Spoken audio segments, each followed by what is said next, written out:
White shirts on the pitch, running fast through the night. Every heart beating loud under floodlit sky bright. So to London stand strong, in the stands they belong. Voices echo like thunder, to the club they sing along. Up in Spurs we arise, eyes on the prize. Victory in sight with all our might. King's fire in his eyes, glory's what he seeks. With every goal he flies, rising to new peaks. From the lake to far and wide, with the pride of the fight. On this journey we'll ride, with our passion burning bright. Up in Spurs we arise, eyes on the prize. Victory in sight with all our might.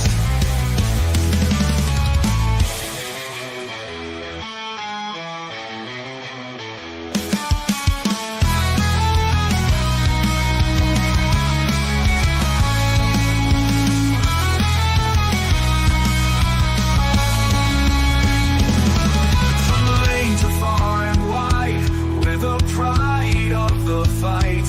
On this journey we'll ride, with our passion burning bright. Up in Spurs we arise, eyes on the prize. Victory in sight with all our might. With all our might. With all our might. Hi, good evening and welcome to THFC Till I Die, home of Tottenham past, present and exciting future under the #1 most important Australian ever to come out of Australia, Ange Postecoglou, as he guides Tottenham Hotspur to their first semi-final in the League Cup since 2021-22, as we last night just about got over the line against Manchester United. Spurs do it the hard way. I mean, I love to watch a Spurs game where I don't need medical attention after the stream. That I don't need to have paramedics on standby to give me heart massages because Tottenham wants to send me in to have a heart attack. But look, we're over the line. We're in the semi-final. But joining me tonight to go over that match and go over some of the controversial moments of that game as well, and maybe give his own opinion on Manchester United and Spurs, as we also look ahead a little bit, not much, that's tomorrow, to Liverpool on Sunday. It's the usual co-host. It is Colm from THFC Till I Die, from MUFC Spotlight, and also Full-Time Sports Network. How are you, Colm? And it's great to have you back, man. I have missed you live on air. I missed you too, man. I've so many issues going off. My PC when I switched it on, 'cause it's the first time I switched it on a while, was like, what are you doing? So yeah, that were interesting. Didn't think I was going to make it, but I'm happy to be back. I'm going to talk football as we always do. How are you? Yeah, do you know what? I'm all right. I'm happy. I'm happy we're in the semi-final. I'm sort of not happy how we got there, but I'm happy we're in the semi-final. Woohoo! But listen, firstly, we've gifted out 10 memberships as a little gesture from THF side to you guys to say thank you for everything, because we did reach 2K last night. And look, I said a lot of it yesterday. It meant a lot to me. But Colm, what does it mean to you reaching 2K? I mean, this is a big thing for our channel, and it's the first step on the way to 100,000 subscribers. That's our end goal. Yeah, it's a massive, massive thing. Thank you to everybody that has subscribed. It means like the world to me and Dermo, because you know, we do this for the love of it. I mean, Dermo was talking to me earlier. He was like, I never thought I'd get to 2,000. I never thought I'd get to 1,000, let alone 2,000. And here we are. And we want to keep pushing the content out there for you guys. And, you know, we want to keep growing as a community because, you know, THFC Till I Die is the best community on YouTube. Yeah, it is. It's. I tell you one thing I love about our community is everyone's fair with one another. Everyone is fair. Everyone is happy with one another. They respect one another. I'm sorry, I'm trying to get my chair sorted. As you can see, THF. Oh, we've lost sound, mate. You've lost your sound. We may have got 2,000 subscribers, but Dermo's mic's still playing up. Things will never change, ladies and gents. Never change. No, still can't hear you. Yeah. Can you hear Oh, me there we now? go. Oh, hello. Yeah, I'm back. Welcome back. I'm back. And welcome back. Right, let's get over the who we get. We have gifted out 10 memberships to you guys, and also a bonus to that. You're all entered in the 2K giveaway. But we've got a slight sort of alteration to that. I was led on the false percentage by my co-host. So it's his fault. I'm taking no responsibility for it. All the responsibility lays on his hands. So you would like to tell people they are getting the Tottenham signed 1991 FA Cup final shirt, but not just from Gary Lineker. Because that's who you thought it was, and you led me for the last month to promote it as that. Yes, So who the hell is it really from? Is it from Billy Boggs from Bognor Regis? Right. So here's the story. So the person I got it from didn't correct me when I bought it. It is authentic. There is a certificate of authenticity. I haven't looked at it because it's stayed in the packaging, because I didn't want to damage it or anything. So it's just there. So I've had a couple of talks with a few Tottenham friends that I've got, and I showed them what it was. Now, it isn't an FA Cup final shirt. It's the one that won the FA Cup final. Well, it's not. It's the one that won the FA Cup final, I'm telling you. Well, whatever. But it's not signed by Gary Lineker at all. Okay, who's it? It's actually signed by Paul Gascoigne. Even better. And there's me going, it's Gary Lineker. It's Gary. No, go on, push it out. No, it's Paul Gascoigne. Even better. It's Paul signed Gascoigne. by Gazza himself. Yes. Wow. So it's Paul Gascoigne. And he did wear it in the final, but not for very long before he wrecked his knee. Well, either way, it's Paul Gascoigne. It's not Gary Lineker. It's Paul Gascoigne. I think that's even better, actually. But like I said, I told you to promote it as Gary Lineker, and I'm like, yes, I've done this. I've got this Gary Lineker shirt, and then I showed my friend it through the packaging. He looked at the signature, and went, "That does not say Gary Lineker." I'm like, what do you mean? Because I didn't look at it. And you're like, what do you mean? He went, it says Gascoigne. I'm like, oh, right, okay. I just won't tell Dermot. I just keep letting him go and I'm promoting it. But Yeah, listen, these are the guys. We've gifted out 10 memberships from the goodness of our hearts. We get 10 free every month from YouTube. And we've gifted them to you because we feel you deserve it. It's our little way of saying thank you for reaching 2K. So the people that are now entered into this competition is my old mate, my old mucker, Paddy Harnett. We've got Leo Starman Recordings. We've got Gary Becks. Big up, Gary. We've got Joe. We've got Kev Williams. You're also been entered into this competition. We have Spurs. We have Side Dancer F83. Now, this who is going to win it. I'm guarantee it, right? Early Doors Football ITV. No, Early Doors Football TV, right? The only West Ham fan I respect is now into that competition to win a Tottenham shirt. I mean, you couldn't make it up. He will win. You're guaranteed. You know who's going to win. You know who's going to win. Who? Bobby. Yeah, probably. Bobby's not a member, though. True. That's true. Bobby needs to be a member. We've got Steve D as well, the big D. We've got Phil Coys, and then that is the 10. So they're 10 new members. Mr. Brady, if you get a membership, you get into the competition as well. Because you've technically retired. Well, semi-retired. So, you can enter it as well. It's a Paul Gascoigne shirt, by the way, the Godfather, not Gary Lineker. Yeah, sorry. That is my fault. Yeah. Big up to... Just to clarify as well, sorry, obviously we are going to do this live, and we will do it on the screen, just to show you a little bit of how it's going to look. So, there's not going to be any rigging or anything. You're going to see it all as well. I'm just going to quickly show you what it's going to look like. Okay. So this is how we're going to do it. We're going to put everybody who's a member onto this wheel, and then it'll be one click, just like that. And whoever's name it lands on, obviously this isn't real, whoever's name it lands on will receive the prize. So it's complete fate. Tequila's won something. I don't know what he's won, but there you go. There you go, Tequila. Yeah, and Philip as well, and Carl. Carl never wins anything. Want to say big up to Peter big up Peter Kennehags from Australia. He says, hi all, it's 6:34 in the morning in lovely Melbourne. This fella, I don't know who he is. He keeps coming in all the time, THFC till I die. He says, good evening. Handy if you could spell too. You know, dyslexia is a bitch, but you live with one. You live with dyslexia is a bitch. That's what I meant. Not you live with one, dyslexia, never mind. I'm just getting myself into a hole here.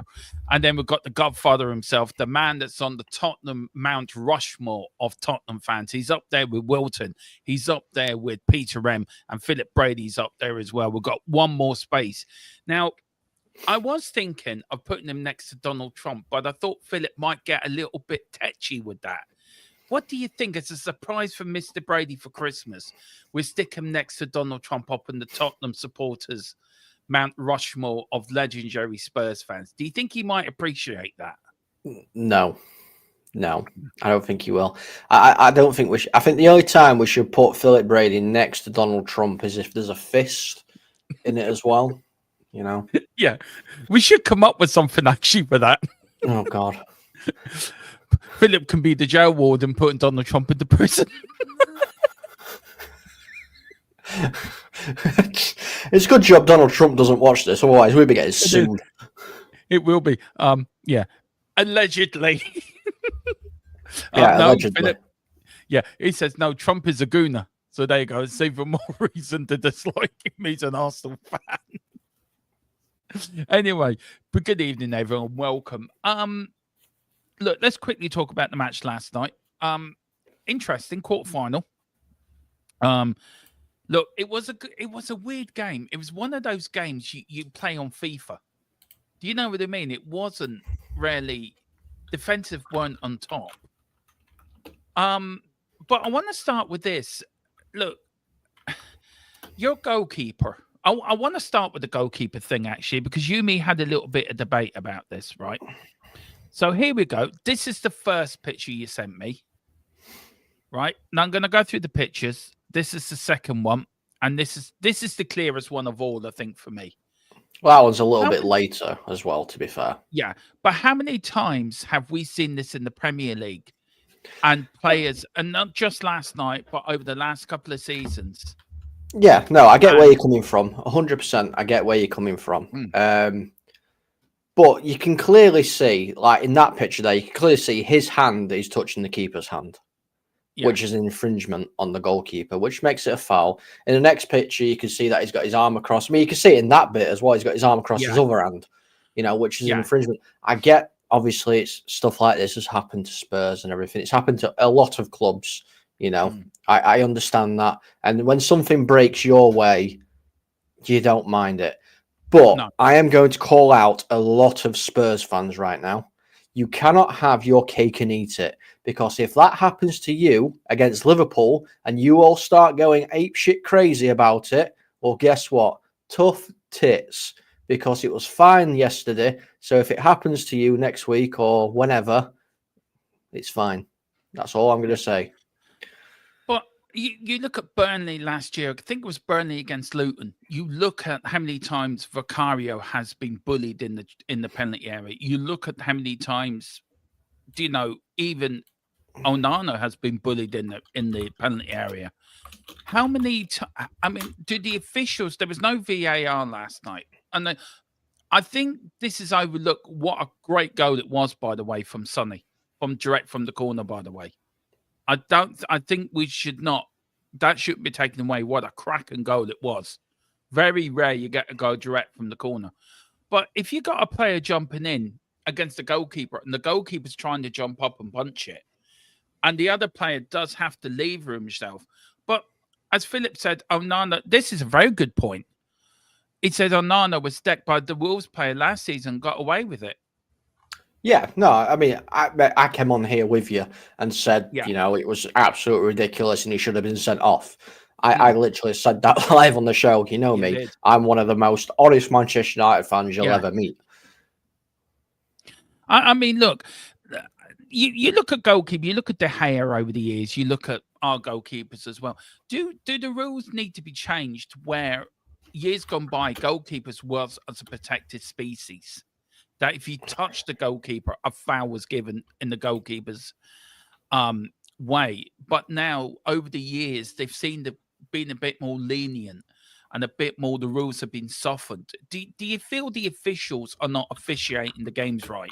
It's not Tottenham's fault. It's not Man United's fault. It's more of an official's fault. It's more of a refereeing problem that we both agreed last night. The refereeing standard has been absolutely shocking over the last couple of seasons, Colm. And is that down to the Premier League? Is that down to the FA? Is that down to the refereeing association? Who's it down to? Whose fault does the blame? Because you're going to have this situation again and again and again with other teams. And where does the buck stop with? Who does the buck stop with, in your opinion? Every single one of them, because at the end of the day, the referees on the pitch need to have a higher standards for themselves. You know, they're expected to be able to referee these games competently, and we've seen.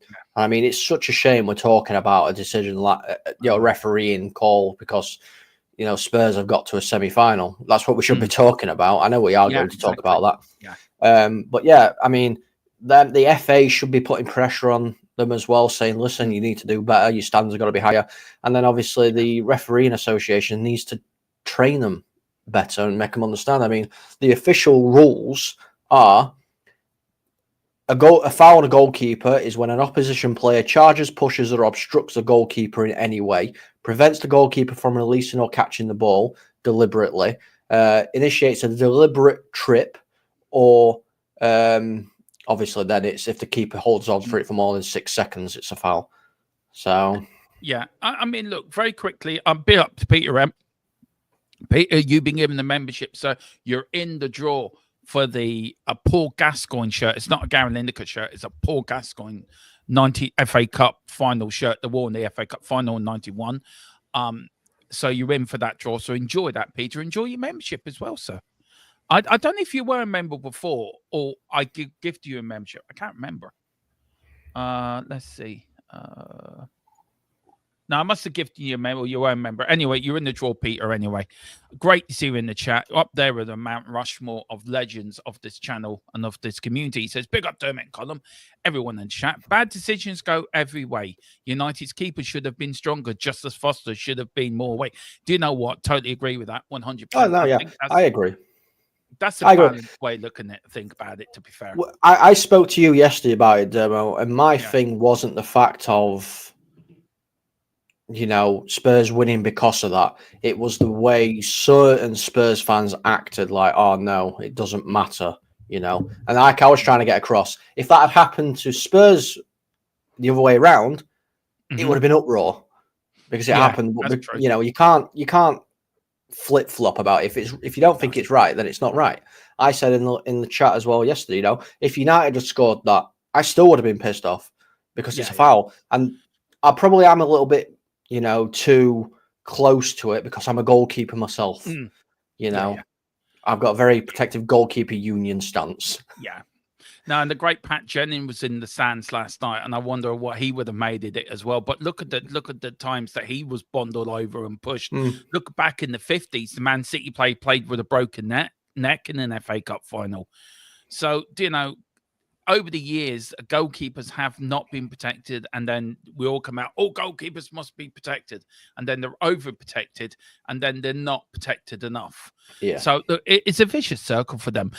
Just welcome a few more people in. Big up to Donna Collin. It says, Wogman, Mr. Miles. Wogman, Donna. Hope you're doing well. Peter says, yes, I am a member. I forgot you were. Sorry, Peter. Wogman, Mr. Brady, and Mr. Colm as well. She is saying, thanks, mate. And Peter says it was a high-scoring game because the keeper's errors read. Yeah, it was. Yeah. It was like something out of FIFA. Before we get on to the quarterfinals, we haven't been on for a while together, so there's a few bits I want to talk about football-wise that does relate to Tottenham and does relate to Manchester United. Firstly, the Super League has now reared its ugly head again, coming of the Unified League. Still no promotion or relegation. I was watching Simon Jordan the other night talking to Jim White about it, and he said it would come back in some shape or form. It has come back in some shape or form. It's now been proposed to UEFA. Now, it's not to take over the Champions League. It's to start a whole new league. Now, I've thought a lot about this column over the last week or so, since this news sort of broke, the last, say, 4 or 5 days. And what conclusion come to it?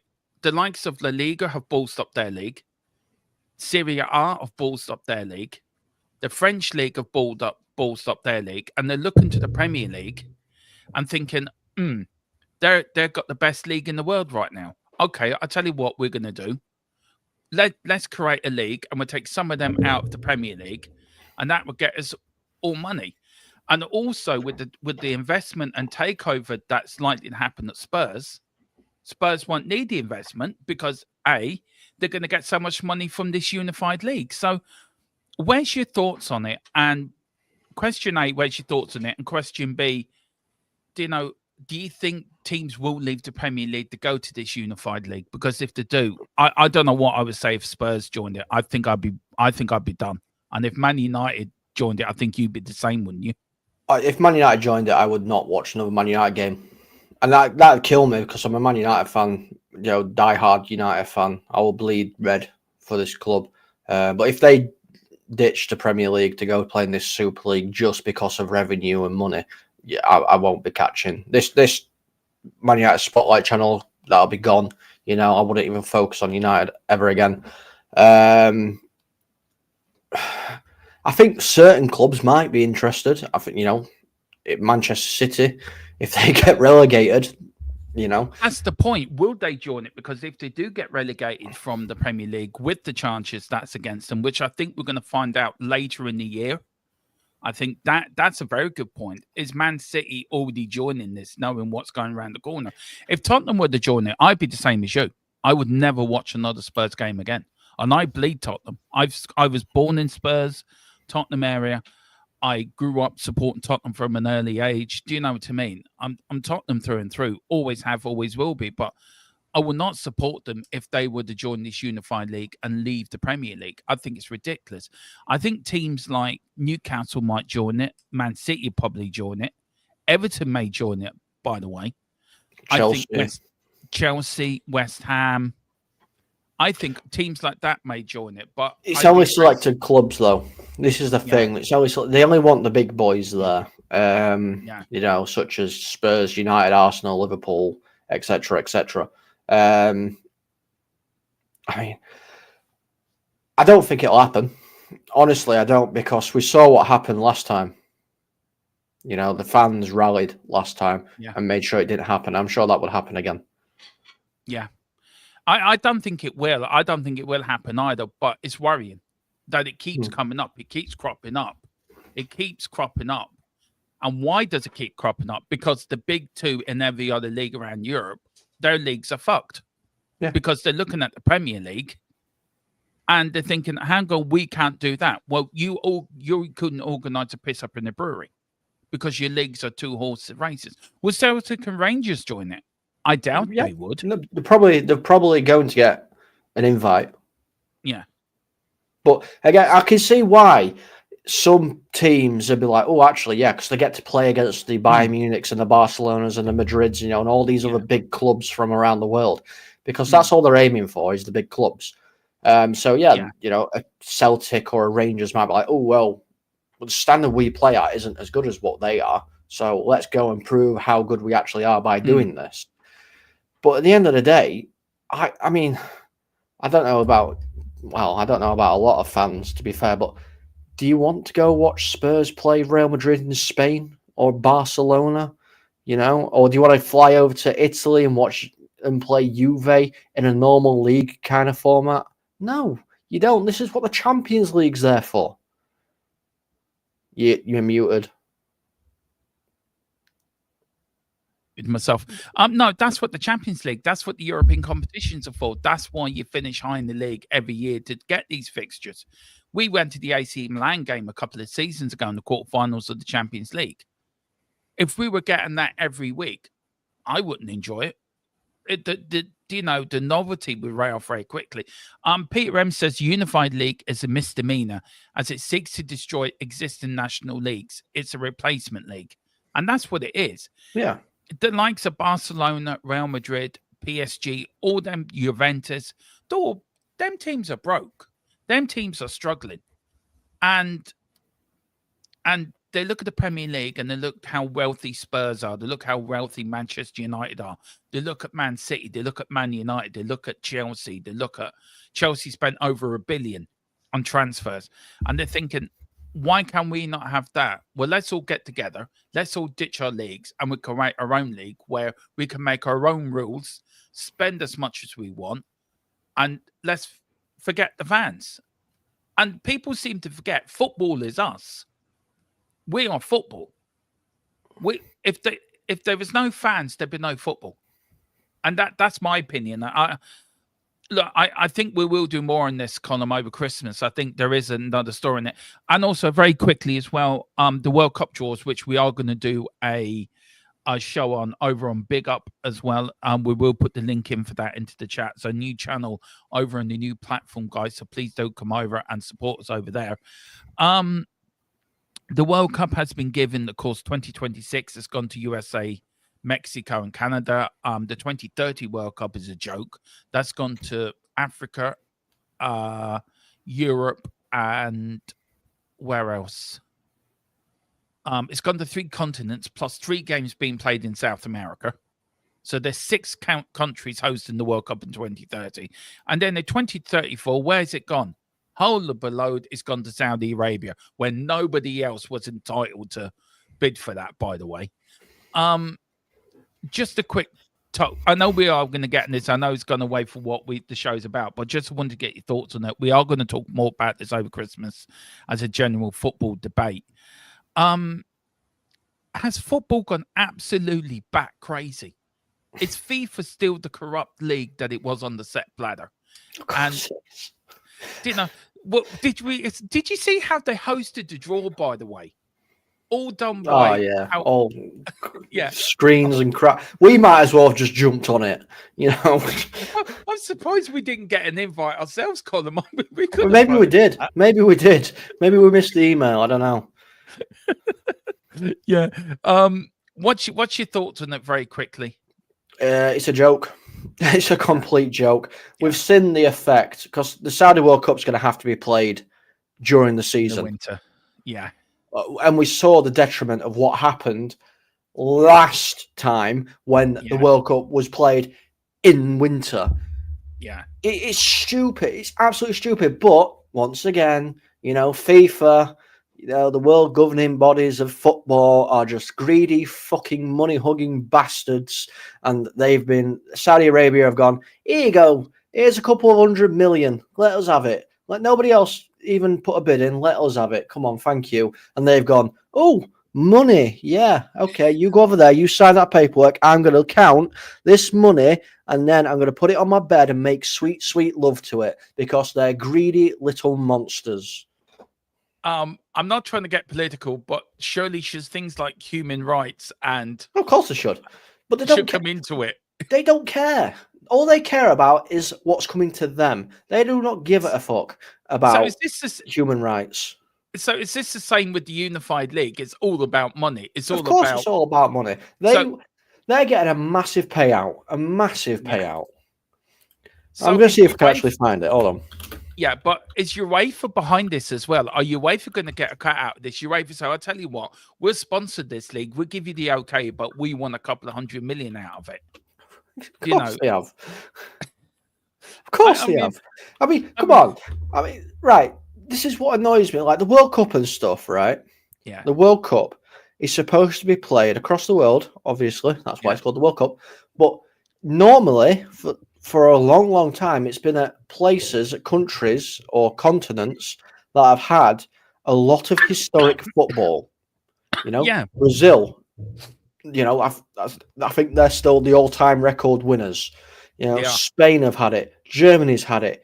England's had it. What fucking, what history does Saudi have in football? Morocco have got it in 2030. I'd love to know what history Morocco have. Like, but this is what I'm saying, though. I mean, Dubai. What history Dubai have in the World Cup?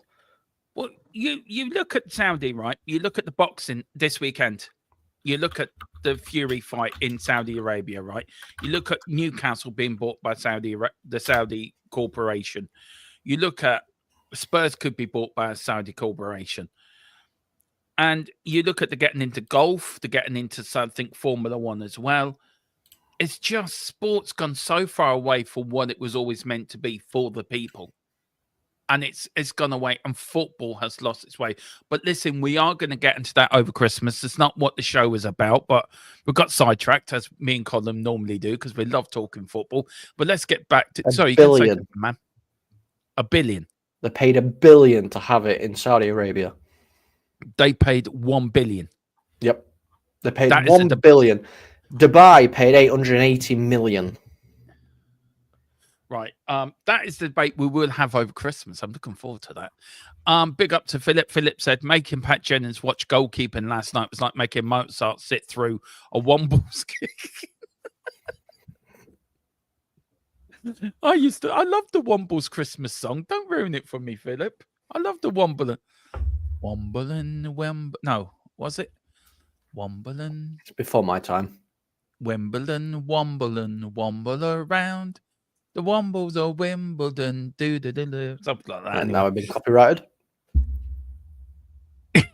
Why not? Well on, Gerald. Don't know what the comment was about, but anyway, why not? Anyway, I agree. I wouldn't support Spurs if this is Philip now. He's a fan over 70 years, like 50, 60 years. So agree. I wouldn't support Spurs if they left the Premier League. It's been coming for years. Gerard's saying, why not for the Unified League? He said it's been coming for years. It really has. It was mooted when I was a kid, and I'm 48 in February, so it's been mooted a long, long time.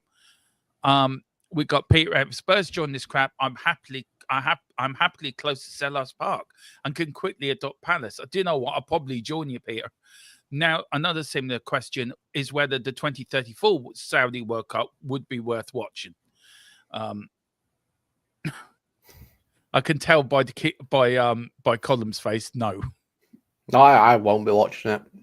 Just out of protest, I won't be watching it. Yeah. Big up to Chris Welsh. Big up, Chris. He says, big up Labs. Hope you're well. We're grand. Yeah, Colm's going to set up a protest group over the 2034 World Cup or 2030. Yeah. So I will be joining them that. We will be chaining ourselves to some sort of gate. I don't know where. But my garden. Your garden, yeah, we're joining. Yeah. Gerard says, Sky started this toxic BS. Yeah, they did 30 years ago. This is just a bigger extension. Do you know what? I think that hits the nail exactly on the head. That hits the nail on the head, that comment. It really does. But look, it is a discussion for another show, and we will have it over Christmas. It is a good discussion, actually, debate to have. We'll get a few people on with that debate as well. Chris says, Premier League clubs will join this league, so I'm not believing the Premier League's PRBS. No, that's true. We've got Gerard. You think Levy don't want Barca at the lane? The tills will be jangling. Yeah, that's true. So true. Peter says, I guess this idea is not for the fans who are all watching on TV all over the world. So a European wide league is a product that we can sell on this platform. Yeah. But problem is, people will buy to watch it. That's the thing. Oh yeah, they'll make billions of pounds if they go ahead and do it. Yeah. Yeah. The snooker is moving shop. It's all about the jingle jangle. Jared said darts will be on its way soon. Chris is saying Europe. Jared said Europe can't afford to hold the World Cup no more. Well, they can't if they're getting bids of 880 million plus are going in. Yeah. Yeah, that's true. Barry Hearn wants to keep the darts in London, but a different arena. But the Hearns go where the money is, and they're smart business people. Gerard saying no human rights at Man City or Newcastle. Chris is saying, well, snooker is in Saudi. The perfect, to be honest, as snooker is not a sport that has atmosphere. That's so true. It's all about bringing football to the world. No, I understand where it's coming from with that, and I'm all for bringing football across the world. But at least let other people bid for it as well. Don't just block everybody out because they've gone, here's stupid amounts of money. Because that's what they did. They went, here's all the money, make sure we get it. Yeah. And that's what they've done. I'm not going to bring up your comment, Gerard, because I understand what you're saying, but I can't. Yeah. I tell you what, I get what your point you're making. I get the point you're making. Yeah, but we'll get done by YouTube. YouTube is such a sore mistress. Anyway, Peter Ram says, if FIFA was serious about winding the appeal of football in Asia, they should have encouraged India to bid for the 2030. That's a good point, actually. 2034 World Cup.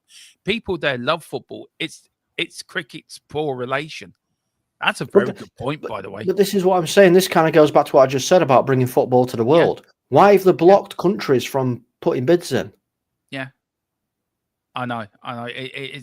It's something we need to really look in over Christmas. It's a great debate show, actually. It is. I mean, the other funny thing was, like, obviously, like, if you didn't watch it, everybody was on a Zoom call, basically. Yeah. And they all clapped. And then he had to clarify that that wasn't the way that they were voting because there was no vote. He must have had ka-chings in his ear. Ka-ching, ka-ching.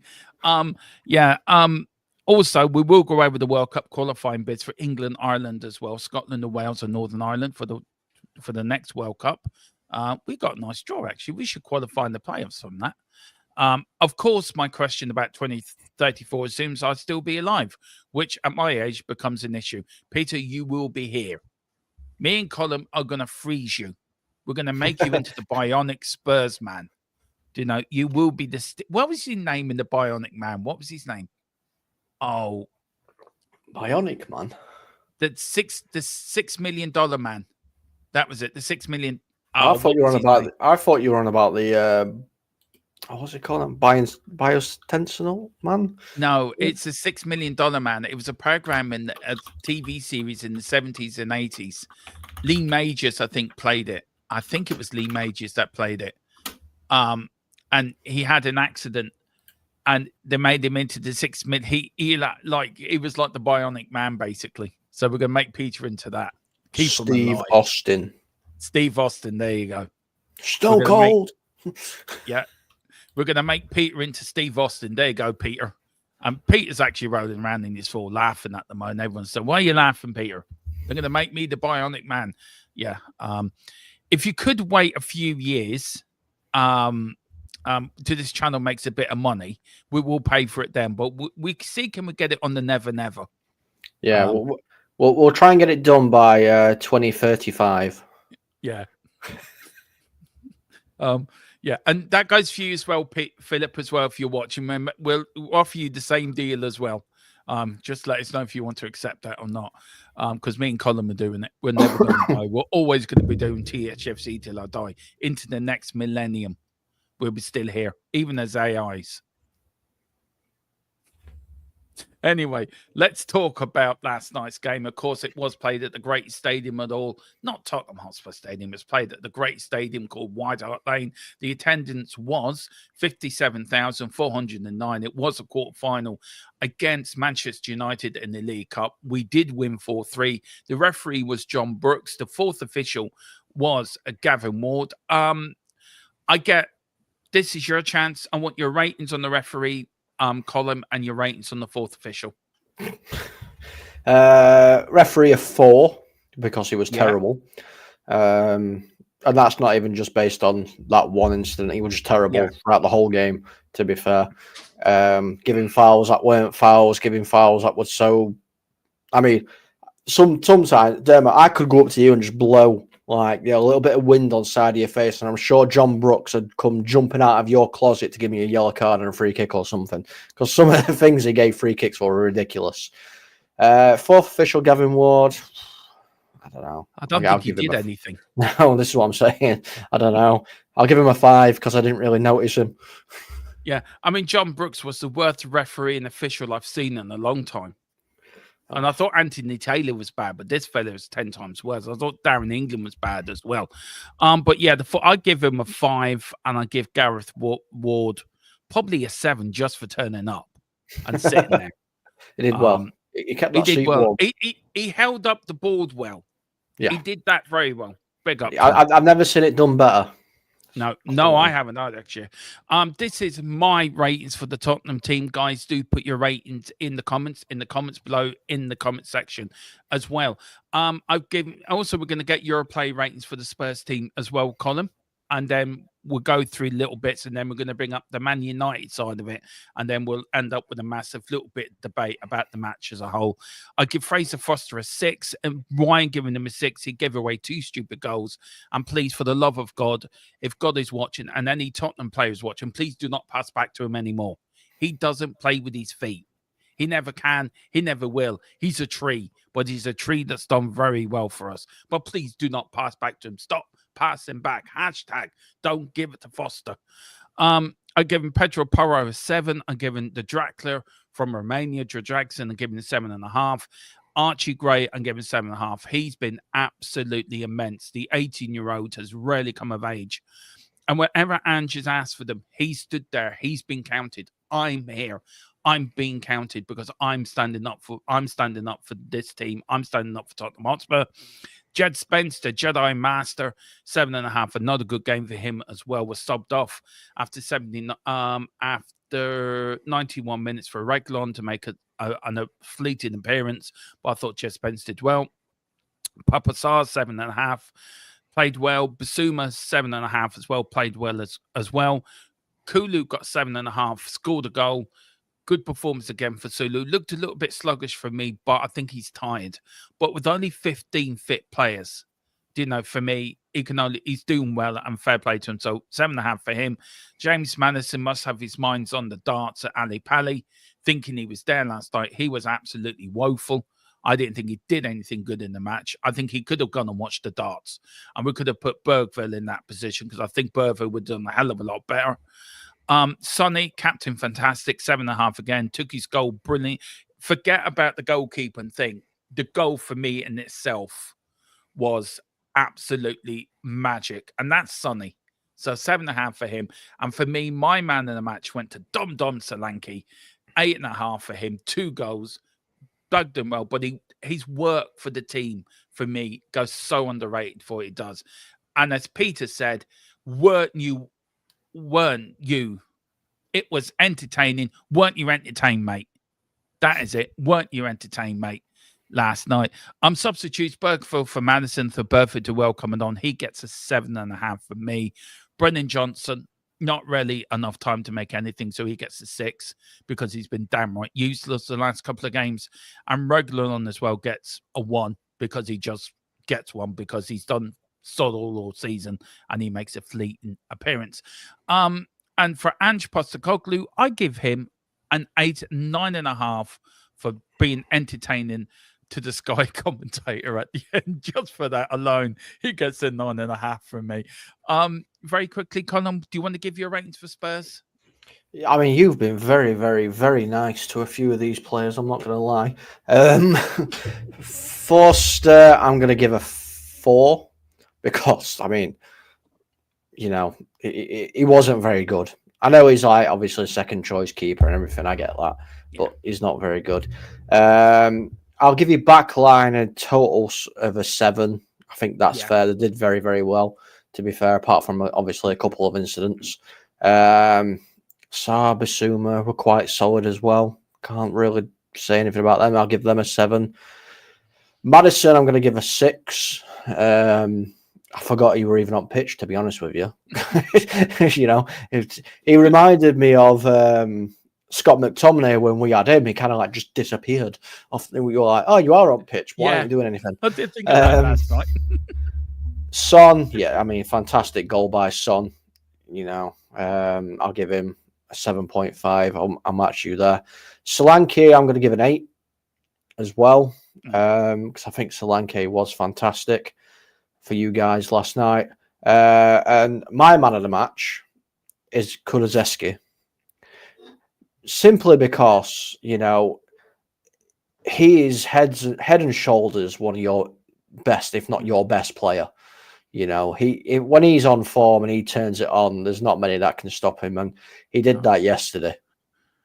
Yeah, he did. And look, for me, Solanke, the 2 goals, he took the first goal very well. And I thought your goalkeeper was really at fault for that first goal, to be fair, Colm. I don't know. We will get into your lineup and your play ratings, but I did feel that the first goal was so unnecessarily to give away. Do you know what I mean? But Solanke was there. He does what any good striker does. He's in and around there like a fox in the box. And took the goal very well in off the post as well. But that's why. Kulu for you, Solanke for me. I'm warming to Solanke, where I was very underwhelmed when we bought him, but I'm warming to him now. On the substitutes, look very quickly on Brennan Johnson. He's quite divisive in the fan base at the moment. Doesn't do a lot of tracking back. I've always backed Brennan Johnson. I think he'll always will come good. I think he just needs, I think, a kick up the arse, I think, just to get his going.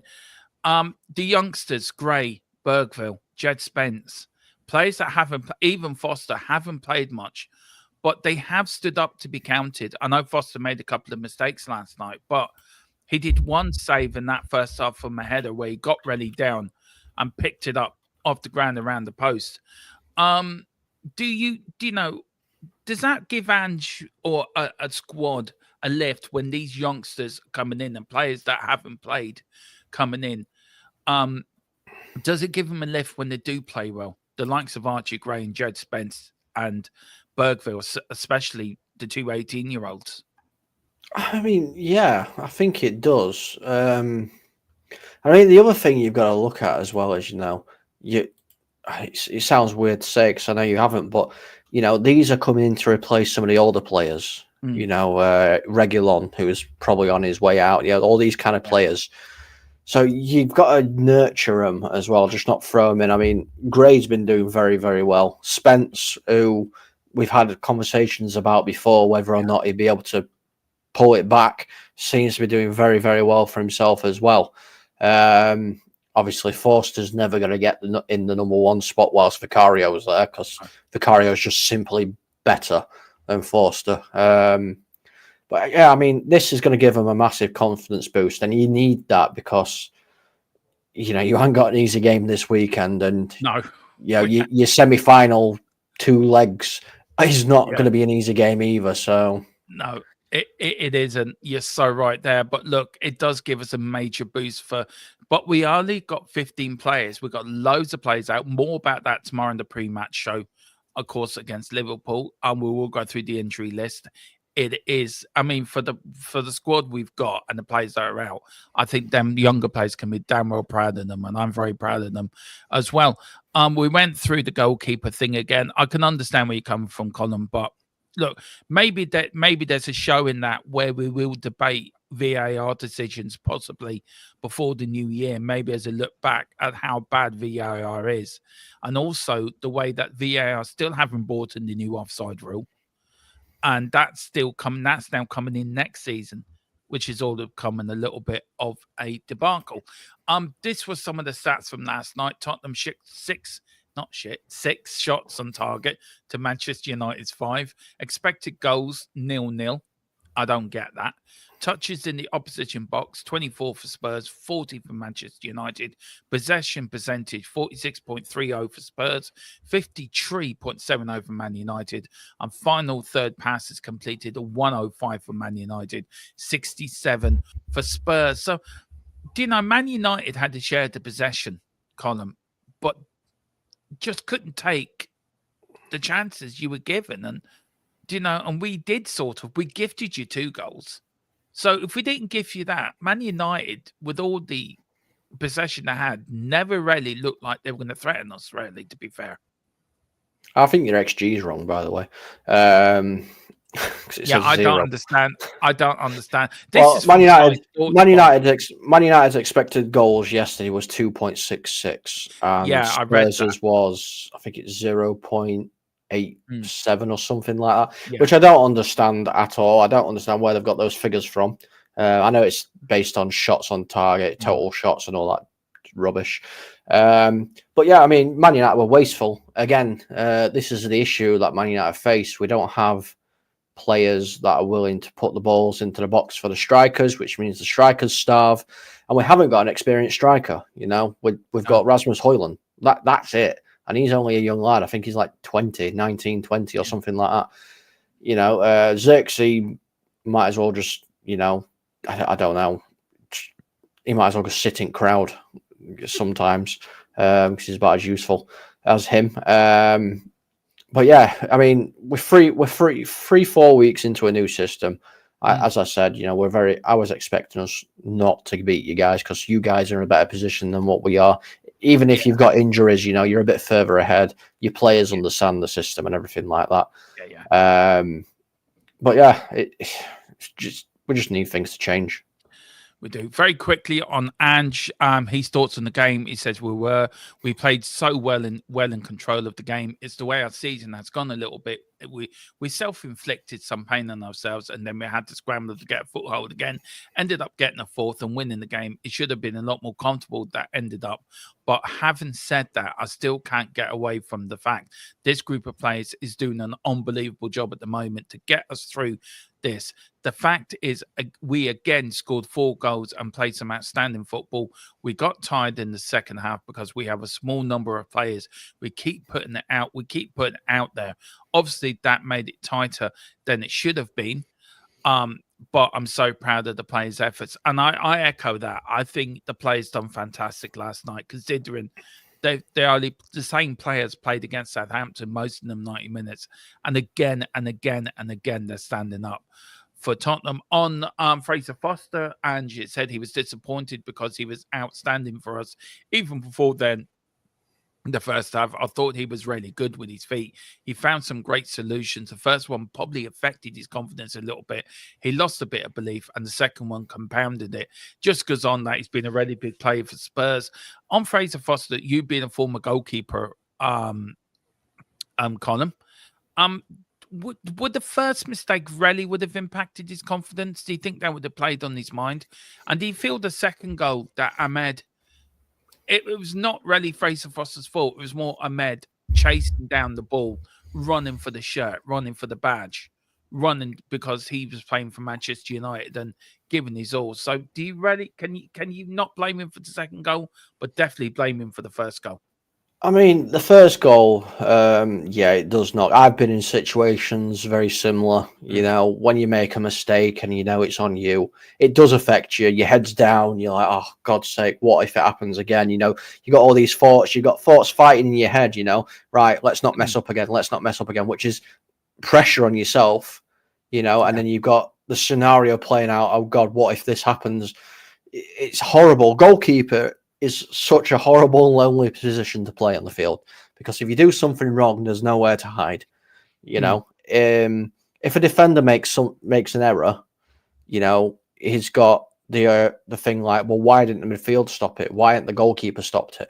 You know, he's got a couple of areas, but when it's a goalkeeper's fault, you know, all eyes are on him. So it's a massive mental effect. As for the second, I think for the Ahmad goal, I just think he needs to get it out of his feet a little bit quicker. Yeah. That's all it is, you know. I think but so. Obviously the previous goal will still been on his mind, so he's probably overthought it and not realised. Because Ahmad's quick as well. He is. I'm not going to take that away from him. He's quick. And he probably hasn't realised how close Ahmad was. I was so surprised how quick that lad is. He's a talent. He really is a talent. One of the best I've seen come out of the United's academy in a long time. On Dum Solanke, and said he's been outstanding, scored against Chelsea a week ago. So people could keep going on about his goals, but it's his work rate. What he gives the team beyond his goals is unbelievable. His goals were quality tonight. Good striker goals. First one to react, the second one calm and composed, and a great finish. We would love to give him a rest, but he just keeps going and going. It's a credit to him and all the boys. Look, to be honest with you, before we get on to the draw, we'll leave that for a bit because I want you to bring up your PDFs as well and go through the Man United side of it, Colm, for balance. But for me, Solanke, I think he's been the buyer. I think he's proven a lot of people wrong, Dom Solanke, and he really is a credit. He's a credit to the club, and the work rate he's done is unreal. That's what I think you're missing at United, a striker like Solanke. He's very underrated. Yeah, I mean, I was just about to say, you know, I dread to think how good Solanke would be in an Amarin system, because it's all about hard work. It's all about putting 100% effort in. And, you know, you've got yourselves a decent little striker. I'm still not 100% sold on him. I still think there's better strikers out there. Yeah. But he's on the right track to proving me wrong. And when he does, I will happily sit here and say, look, I was wrong. Yeah. Right, let's get on to your Man United bits now. Get your ratings of your teams and little bits where you're what you're going for. I see you've rated your team really highly there. Oh yeah. So Bendia, I mean, a 4 from me. He's only played 3 games all season, and they've been staggered. He played in the 3rd round, the 4th round, and the quarterfinal. But just simply not good enough. He's nowhere near the levels. Lindelof, I've given a 5. Obviously, he went off injured again. Mazraoui, who's always been kind of outstanding for United, he's been quite solid for United throughout most of the season. So I gave him a 5 as well, even though he weren't prolific yesterday. Martinez, I mean, I don't know what's going on with him. He's fallen off a cliff. He really has, and I don't know why. Yeah, I don't even know, to be honest with you. So he's got a 3 from me. Bruno Fernandes, below par, but he's been below par for quite some time now, so a 5. Rasmus, again, not a lot of service, didn't really do much in the game, just ran about quite a bit, so I'll give him a 5. Christian Eriksen, still don't know why he's at the club, or why. I don't get it. He's too old. He can't play this level anymore. He's a fantastic player. With the ball at his feet, he's amazing. But he hasn't got the energy to play at this level anymore, I'm afraid. So I've given him a 3. I'm being very harsh, I know. Yoro, come back from injury. I thought he had a pretty decent game, to be fair, even though we did lose. I'm interested to see what he's going to be like when he's fully up and running. So he's a 5. Dallo, he's just doing a job. He's on the wrong side of pitch. He's not a left back. He's a right back. That's where he plays. So he got a 4 from me. Anthony, the useless fidget spinner. Again, why he's playing, I don't know. I really don't. Probably because we paid stupid money for him, so he has to play. He got a 3. Agate, who I think is highly underrated at Manchester United. A lot of people have been giving him stick. I think he was one of the better players on the pitch for us yesterday, so I'll give him a 5. I realised I've given Ahmad the wrong score, to be fair. Evans came on, did a job, got a goal, 5. Mainu came on, did a job, standard 5. Ahmad, that score that I've put on there is wrong. Yeah. Ignore that. That's supposed to be for somebody else. As you can see, I've kind of just copied stuff and just placed it down, so I haven't done it right. Ahmad, I'm giving a 7. He's the only person that's getting over a 7. I'll give him a 7.5, actually, because he's the only person that actually cares. You can see he cares. Nobody else does. So he was my Manchester United man of the match, and that's saying a lot considering he only came on in the second half for a little bit. Garnacho, a 4. Again, he's supposed to be our star boy. He's supposed to be golden Garnacho, and I don't know whether his head's in the game or not. It's just ridiculous. And Xerxes, again, that's wrong as well. That's supposed to be a 4 as well. Yeah. He got a goal, but didn't do anything else. I mean, why he was... if you can remember, I think it was Mazraoui who down on the right-hand side got to the byline and put the ball in. And I think 3 of Spurs defenders were like 5 yards in front of Xerxes. And Xerxes just kind of stood there watching this ball go into the middle where he should be. I tell you what got me about Bruno Fernandes last night. I don't mean to call out any of your players, Colm, but I will bring that. If you could bring that back up again, I will bring it up. He got tackled by Papa Sarr, right, on his right leg. He went down clutching his left leg. I mean, has the man no common sense or no decency to actually be honest? I mean, he was rolling around holding the wrong leg. I mean, he just went to the Carl Walker School of Performing Arts. Yeah. Oh yeah, that Carl Walker. Yeah, we are going to go over that actually over Christmas about that as well. I'm going to talk about that when we do our Premier League review on New Year's Eve. And also, when you can see him moaning, you've got United. You know that United have been got at when he starts moaning and throwing his hands in the air and everything like that. you got him rattled and probably the team rattled. But look, But, I wouldn't. I mean, Yeah, go on, sorry. sorry. I'm going to say, judging just by those players that are there, there are 10 players on there that I'd sell. 10. Yeah, I would say so. You know, if I'm giving you scores, I couldn't disagree with some of them. I think Ahmed, I gave him 8 because he done so well when he come on. But I think he was the most outstanding player. Haaland tried his best, but just didn't get any service. He ran and ran and ran. But I think Haaland and Ahmad, I think they're the only 2 players I would give any credit for. I think the rest of them should hold their heads in shame. But I don't care because you're out the cup and we're in the semi-final. Yay! We're on the way to Wembley. Nearly. No. Now, the draw was made after the game. There was a lot of fuss. Would we get Arsenal? Would we get Newcastle? And who did we get? Bloody Liverpool, the holders. The first legs to be played week starting January the 6th. The second legs to be played week ending February the 3rd. Please make it on my birthday. Please make a Tottenham game on my birthday because I can go to it on the 5th of February, please. Let's look. We'll talk about leave Tottenham for a minute. Arsenal, Newcastle. I would love Newcastle to beat Arsenal for obvious reasons. I think Newcastle can do it, Colm, to be fair. But do you think who's going to win that first leg? I'm going for Newcastle to win over 2 legs. Who are you going for? No, I'm going Arsenal. I think Arsenal are going to get the job done in the first leg. Yeah. Because they're at home. Yeah, that's true. Now, we're at home in the first leg as well. I would have preferred to play away first, to be fair, and play the second leg at home. I would prefer that. But look, it is what it is. Do you know what? I'm not being delusional. I'm not being out there. I think Spurs can win that. I think Spurs' name's on the cup this year. I think you are being delusional. Yeah, well, I'm sorry. Liverpool are the most. This is coming from a United fan, and I would never speak highly about those Scouse trash bags ever. Yeah. But Liverpool are the most consistent team in the league this season. You might, I will give you either a draw or a win at home, but then you have to go to Anfield. Which and Liverpool do not. Fate. No, Liverpool do not. Are not getting beat at Anfield. Really, you know. If you get through, you deserve it. If you get through, if you beat Liverpool and you get to the final, then you deserve the cup because Liverpool are the best team left. Yeah. No disrespect to Spurs, but Liverpool are the best team left on form and results-wise.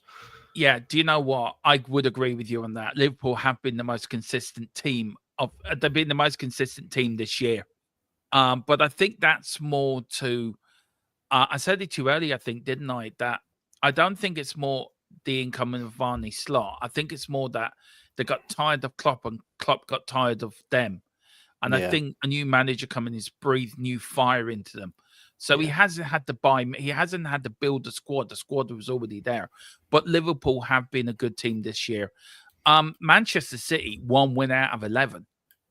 I mean, and people have been having a go at Ange and how bad he is. I mean, Pep's only won 1 game out of the last 11 in all competitions. I think Pep's done. I think he's done. I think he is done. I think he's done. But I mean, you've got Liverpool this weekend, don't you? Yeah, we've got Liverpool on Sunday. Yeah, at home. So it'll be interesting. It'll be interesting to see how that game goes. So I'm going for a Tottenham Arsenal. No, I'm going for a Tottenham Newcastle League Cup final. I take it you're going for a Liverpool Arsenal League Cup final? Yes. But like I just said, if Tottenham beat Liverpool, then I will say Tottenham will win the trophy. Could you imagine doing a Tottenham League Cup final watch along with us, Colm? How nice would that be? All right, mate. It'd be nice to see Tottenham actually lift some trophy because I've seen it for the last 2 years. Yeah, I've seen a lot of it. I've seen us win 3. I mean, I was only 4 when we first won the FA Cup in '81. I was 7 when we won our last European trophy. So I've seen us win probably an FA Cup, a UEFA Cup, 2 FA Cups, a UEFA Cup, and 2 League Cups. And then '87, we should have won the treble in '87 on the day of 11. I think I've seen you lift a league trophy, like the EFL Cup. Yeah, I think that's all I've seen. What 2008, 2006, yeah. 2008? But 2008, the last time we beat Man United in the quarterfinal of a League Cup, we went on to win the competition. We beat Leicester in the final 1-0. Yeah, Leicester aren't in the final though. In Yeah, 1991. Right, go on. Go ahead and win the league. No, 1999, I mean. 1999. Yeah. Oh. Last time we beat Man United, the quarterfinal League Cup was 1999. We then played Chelsea in the semi-final, who beat us 2-0 or 1-0, I think, at Stamford, 2-1 at Stamford Bridge. We then beat them 5-1 at White Hart Lane to reach the final. I don't know if it was them or Arsenal, I can't remember. But we actually went on to we beat Leicester in the final. Ginola scored a screamer in 1999 against Peter Schmeichel, and that was the year United did the treble. You were on for the quadruple that year, and you won the treble that year. And Spurs were the only team to win the other trophy because you won the league and the FA Cup and the Champions League. Spurs won the League Cup, so history could be repeating itself. Angie's thoughts on reaching the semi. It says we're in the semi-final of cup competition, so I think that's something to reflect this progress for us. We've got an opportunity now, home and away, to get a final. We've earned that opportunity. It's one to look forward to, but we've got important games starting this week, Sunday, Liverpool at home in the Premier League, and that we were still got to get through. And the mentality the boys are showing at the moment, we're going to get tackled these games the same way we have tackled the ones in recent. He's rarely got his chest pumped out, Ange Postecoglou, hasn't he? Yeah. And you can't blame him, can you? You cannot blame him. And do you know what? He said something last night or today in the press conference. We will have calmer waters ahead. He's spot on by saying that, by the way, because we have come through hell. And if we get results with the squad, with the players we have now, what have we like when the likes of Van der Ven's back, Romero's back, Bentancur's back? Do you know what I mean? Fit players that come back. I know Debart comes back. A Vicario comes back. Do you know what I mean? We are going to be a force to be reckoned with. And if we buy anyone in January, I mean, we will be a force to be reckoned with. And also, this was a little thing I did at the end. 2K, thank you so much from everyone here on THFC Till I Die. Again, thank you. You've been so very, very kind. Colm, look, we're going to end off now. Are you joining me for the pre-match tomorrow for Liverpool? Or am I doing that solo? No, I'm at work till 8 o'clock at night. So I'm doing that solo. So you'll get me on my own doing that. Watch along course, Tottenham Team Talks on Sunday. We are setting up a new scheduling, so we will get you that up on the community page, so you know when we're on, what times we're on. So we're going to keep it more consistent now we have reached the big 2K. We've got a few things here. We've got Amarin has a very big mountain to climb, says Peter M. Really, I wish him well, as United are an English football institution, but I'm not sure he'll be able to do it. What would you say to that? No, I understand where he's coming from. I do. But Amarin is making massive waves already at Manchester United. I think Amarin is the guy. Ten Hag was the guy before the guy. I think Amarin is the guy. I mean, who in your recent history, Dermo, that you can recall, who's had the power or, the guts to just go, what, Rashford? Stay at home. Nobody. No, but apart from Sir Alex Ferguson. Exactly. Nobody's done that. There is a shift happening at Manchester United. Player power is no longer a thing. No. It's all about Amarin's way. Yeah. Do you think Ten Hag tried it, but he didn't just get it right, especially with the Sancho debacle?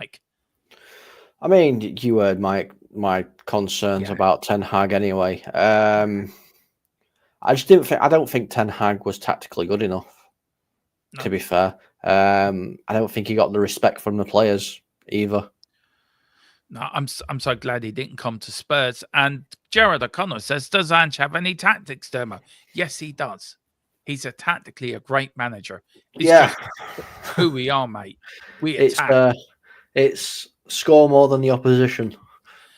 Look, the old Fergie tactic. Yeah, Ange's tactics is very much built on the Arthur Rowe push and run side of the 50-51 side. It's an updated version of that push and run side.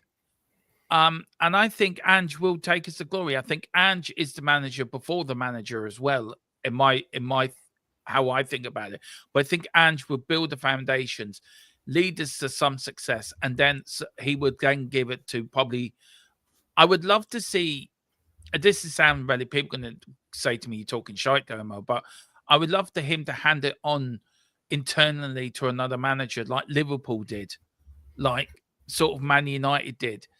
Have a former player that's established as a manager to come in to pick up the reins, that has the same football philosophy as Ange Postecoglou, and add it, not just go. But I think Ange will be here for another 3 or 4 years. I really do. I really do. I want to say big thank you to everyone, devs, to everyone who's got a membership. You are in the draw for the Paul Gascoigne shirt. Yes, not Gary Lineker, but Paul Gascoigne. If you are watching this on playback, it will be explained at the beginning. And I'm not taking any responsibility. It is lately for that my co-host and channel partner, Carl Simpson. We'll blame him. Okay, yeah, we'll blame Carl. Carl's not here to defend himself. No, we'll blame Carl. If you're watching, Carl, hello. Right, where can people find you? We do have a couple of where you can find us, so I leave that to Colm. Also, Colm, do you want to quickly, before we end, give our channel sponsor a bit of a shout? And I will put the video on. So if you want to give our channel sponsor a bit of a plug. Yeah, so our channel sponsor. Here we go. Here we go. I'm pressing it. Now, there you go. Our channel sponsor is Private Internet Access. They are a VPN service and one of the best VPN services around, if not the best. So as you can see here, your data is always being watched by governments, hackers, and corporations. However, with a VPN, it blocks it and makes your privacy 100% secure, and nobody else can get hold of that data. It's an absolutely fantastic thing, and ladies and gentlemen, I kid you not. It is accessible on your phone as well, and you can switch locations in the simple press of 2 buttons. It's absolutely fantastic. I have it on my phone. It allows you to get anything, so you can watch American Netflix or American Disney Plus or wherever you are in the world. You want to watch something, you can do. It protects all of your social media, your banking, and it's available on loads of different platforms: Android app, Apple, iOS, Windows. It's available on all your devices. You can stick it on your Xbox, your PlayStation, your tablets, your TV, and it is unlimited. So one purchase will cover the whole family. It'd be a fantastic Christmas present. Hint, hint, hint. It covers the whole world as well, and it masks your IP address. So if you are one of these naughty people that watches games on certain things, such as, Cody and stuff like that, it will mask your IP address. Not that we endorse that. It has over 30 million subscribers and a 4.5-star Trustpilot review. So make sure you go and pick up your subscription today, as it's going to be a fantastic Christmas present. And not only that, it is cheap. Yeah, it's €43 a month, a year. For the year, for 2 years, and you get 4 months free as well at the end of it. So do pick that up to help them. It helps me and Colm keep doing what we love doing. It's a little extra, little present to you guys from us here at THFC Till I Die. Also, if you want to get in contact with us, we're on Facebook, we're on Instagram now as well. The links are in the description. Of course, we're on TikTok and we're on X as well. Colm, where can people find you? What are you looking at? This is mine. This is mine. I don't know if you can see it properly. Yeah, I can, yeah. So I don't know whether I can do this very quickly. But as you can see, just there, I've got a little button there. It says I'm in London there. I'm just going to quickly go on. I mean, you can't see what I'm doing live, but quickly go there. You can see it's got loads of different places that I can stream to, I can connect to. So I am going to connect to, where do I want to be right now, Dermo? Where do I want to be? Be in Ireland with me. Be in Ireland. Be next door there to we go. me. And I've just pressed connect to Ireland, and it's connected me straight to the Irish server on my phone. It is that simple to do. Yeah, please do it, guys. It really is worth it. And it's a great Christmas gift as well. If you're struggling what to get for your what to get for your brother or your sister or your sons, your daughters, your mams, your dads, your granny, even granny, even your nana or granny would like it. Granddad or whatever you call your grandparents. Even your next door neighbor called Bob, he might be on his own, and give him that and make them. And also do look out for people that are on their own this Christmas. It can be a lonely time for everyone. So do show a little love and give them this VPN because it is worth it, guys. As I said, you can contact us on all platforms now. We're on Instagram, we're on Facebook, on TikTok. No, I'll let you read it out. Yeah, no. Oh, we're on TikTok, the Facebook page as well, which is called, because I always get it wrong. Oh, God, you're asking me now. All the links are in the description. All the links are in the description to do like it's there. Colm, I know they can find you on here, sir, but where else can people find you? You can find me over on the MUFC Spotlight when I actually do anything on that channel. You can find me over on the Full Time Sports Network. Feel free to contact me on X or Twitter or whatever you want to call it. You know, I will happily get in conversation with you there.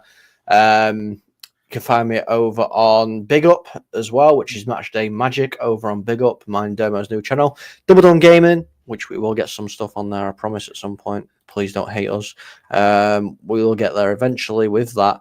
Or if you really, really want to, and this is if you really, really want to, you can email at thfctid2024@gmail.com. And if you want to come on the show, let us know. Yeah. We are looking for new staff. We're looking to expand because to be honest with you very quickly, we're looking for a new host for a post-match show. At the moment, we've got people out ill at the moment, if I'm being honest, and I'm doing most shows and I'm finding I'm getting a bit lethargic. There's a football season's a long season, to be fair. Colm started a new job, so his hours are different now, and I know he's trying his best as well. So it's only really two of us working. So if you want to join the THFC Till I Die team to get to 3K, to get to 4K, to get to 5K, to get to 100K, do email us. We'll get you on and see if you would like to join us and, be the face of the post-match show. That is down to you guys. But thank you so much for watching. We are back tomorrow at 8 o'clock with the post-match show. We're also back on Sunday, of course, with Tottenham Team Talks. We're also back with the watch-along. Now, I think there is a post-match show on Sunday after the Liverpool game. So we are going to do that live. Monday, there will be a show as well. And Christmas Eve, we are going to do something on Christmas Eve, a little show, just to... You always do. We're not going to be mostly on Tottenham. It's going to be football talk on here. And we will. And then, of course, St. Stephen's Day, I will be doing the Nottingham Forest game. We'll be covering that Tottenham Team Talks, watch along, and the post-match show as well over the Christmas period. So we will see you tomorrow at 8 o'clock for the pre-match show and the watch along and the thing. Please like and subscribe. We're now good over 2K. Let's get to 3K. That's the new margin. Colm, thank you so much again. And thank you, Colm, for everything you've done because you've been such a big help. You've joined us about a year and a half ago now. And you really have been such a really massive help to me personally on and off the streams. And thank you so much. I mean, I ain't done it. It's all you guys. I just come on and just spout rubbish and you happily let me do that. Yeah, well, I spout enough rubbish myself. Really, on that bombshell, we're going to leave it there. We're back tomorrow. Please go over and like and hit the like button on the predicted lineup I did earlier. That's out now, guys. Please hit the like button on here. It does get like buttons helps with the algorithm. Let's get out there. Whatever you do, come on, you Spurs and Big Andrew we trust. We never stop. Roll on, Liverpool. We're going to beat the mighty Reds. We're on our way to Wembley. Come on, you Spurs. Dermatron's gone delusional. Woohoo!